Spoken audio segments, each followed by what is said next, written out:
Next, we're going to create the input for it. So we're going to go edit project settings. We're going to scroll down to input again. And just like before, we're going to hit action mapping. And now we're going to call this one jumping. We're going to make this left alt for now. You can make these for whatever you want for the key mappings. But just to follow the tutorial and for myself, I'm going to make it a button I haven't already. What you have to do is not use the same binding for similar attacks.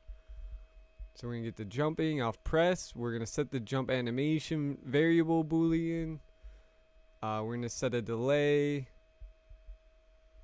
Now we're going to see what the sequence length is. And it says it's 2.2, which is kind of long. So we might have to shorten it.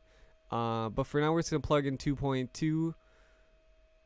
And then we're going to deactivate the jumping. And we're going to go ahead and compile this and test it.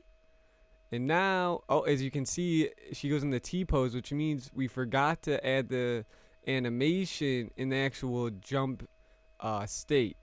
So we're going to go ahead and plug in this jump and hit play.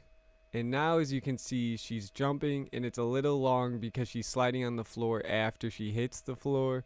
So now we're going to go in and fix the delay.